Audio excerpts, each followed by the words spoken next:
Change কৰিলে আগতে তাইক গধুৰ ভাগানো কথা কৈছে কান্দ লাগে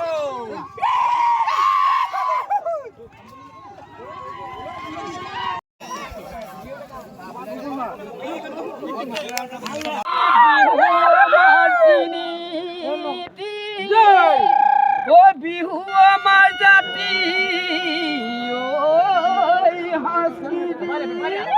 ও মাঘৰ বিহু ভোগালী কাতি বিহু কঙালী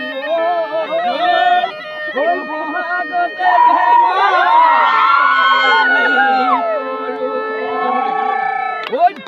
ব্ৰহ্মপুত্ৰী দুপাৰে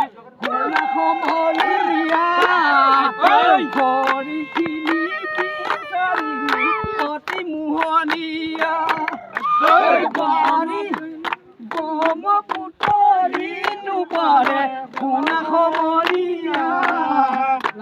ঘৰিখিনি কাটিলো অতি মোহনীয়া ঐ বাৰী ঢাপৰ লগালো আম কঁঠাল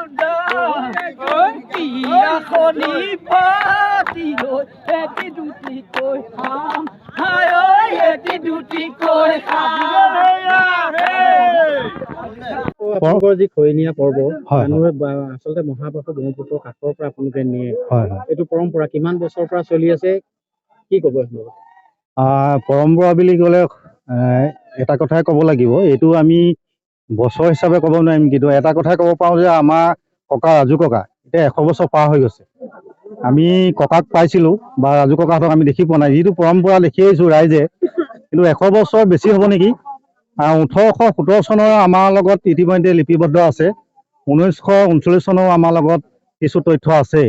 যদি আমি আজি লৈ অহা নাই কিন্তু বিগত বছৰত আপোনালোকক তথ্য সহকাৰে আমি দিব পাৰিম যে কি নহওক আপোনালোকে যিখিনি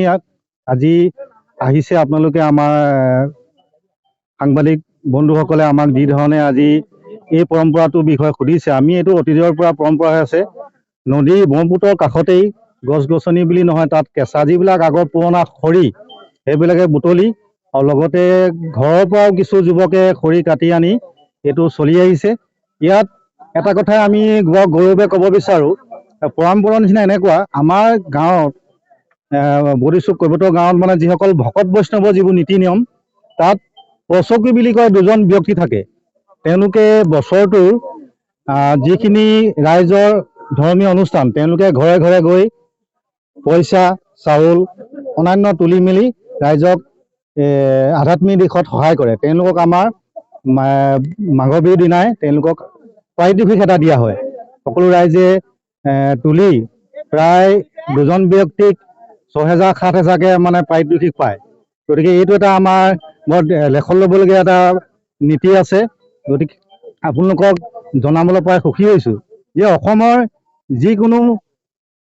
এই বিহুৰ মাঘৰ যিটো উৎসৱ যিটো মানে একতা এনাজৰী কিন্তু ৰহমীয়া অঞ্চলত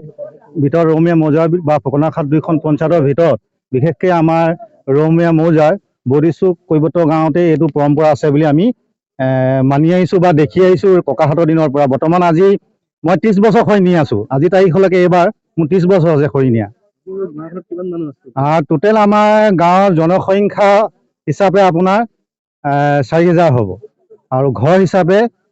287 ঘৰ আমাৰ ঘৰ আছে সকলোৱে মানে একেটি বেলা ঘৰতে ভোজ ভাত খায় আৰু উৰুকাৰ দিনা আপোনাৰ ৰাতিপুৱা মাহ প্ৰসাদ খায় তাত ভকত বৈষ্ণৱ থাকে আৰু ডেকা সবৌ থাকে থাকি তাত আমাৰ যিখিনি মাংগলিক নীতি নিয়ম সেই দিনটোত আমাৰ গাঁৱৰ গৰু এৰি দিয়া হয় সেইটো এটা নীতি আছে আৰু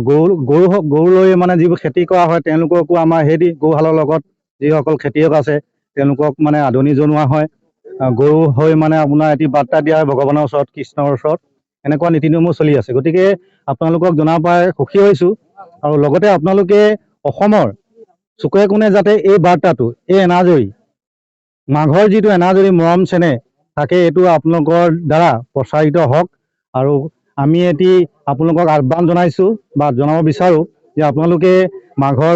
ভোজ ভাতো যাতে আমাক আপোনালোকে আহিব, আপোনালোকক আমি শুশ্ৰূষা কৰিম। গতিকে আপোনালোকে চাব তাৰ যিটো নান্দনিক দৃশ্য, এই দৃশ্যটোত আপোনাৰ যিসকল পুৰুষৰ পৰা মহিলা সকলোৱে আমি একত্ৰিত হৈ এই ভোজ ভাত খোৱা হয়। পৰম্পৰাগত ধুতি সাজ পিন্ধি যি খৰি নিয়া পৰ্ব আপোনালোকৰ ইয়াত বিৰল, হয়। কিমান বছৰৰ পৰা চলি আছে? এইটো কিমান বছৰ পৰা বুলি ক'লে এইটো স্মৰণাতীতৰ পৰা চলি আহিছে। এইটো আমি সৰুৰ পৰা আৰু আমাৰ আজু ককাহঁতৰ দিনৰ পৰা চলি আহিছে। আৰু এই পৰম্পৰাটো আমাৰ মাঘ বিহুৰ যিটো খৰি অনা পৰম্পৰা, এইটো অসমৰ ভিতৰত এইটো বিৰল আৰু এটা ব্যতিক্ৰমী এটা পৰম্পৰা হয়। আৰু এই খৰি অনা পৰম্পৰাটোৱে আমাৰ ডিব্ৰুগড় জিলাৰ ৰহমৰীয়া অঞ্চলৰ 32 কৈবত গাঁৱৰ যুৱকসকলৰ নেতৃত্বত এই পৰম্পৰাটো আমি প্ৰতি বছৰে মানি আহিছোঁ। আৰু আপোনালোকৰ জৰিয়তে এইটো কথা আমি ক'বলৈ গৌৰৱ অনুভৱ কৰিম যে যিহেতু এই পৰম্পৰাটো সুকীয়া হয়, এটা ব্যতিক্ৰমী হয়, আমাৰ বিহুৰ সংস্কৃতিৰ লগত জড়িত। গতিকে সমগ্ৰ অসমবাসীক আমাৰ এই পৰম্পৰাটো নান্দনিক দৃশ্য উপভোগ কৰিবৰ কাৰণে আমি আগন্তুক বৰ্ষত আমি কামনা কৰিম আপোনালোকে এইটো প্ৰচাৰ কৰিব, যাতে ইয়াত সমগ্ৰ অসমবাসী আহি লগ লাগি ইয়াতে যে আমি একগোট হৈ এই নান্দনিক দৃশ্য যাতে আমি উপভোগ কৰিব পাৰোঁ, ইয়াত সমন্বয়ৰ যাতে আৱিৰ্ভাৱ হয়, তাৰ এটা আপোনাৰ আহ্বান জনাইছোঁ। আৰু এইবাৰ যিহেতু ভেলাঘৰৰ প্ৰতিযোগিতাত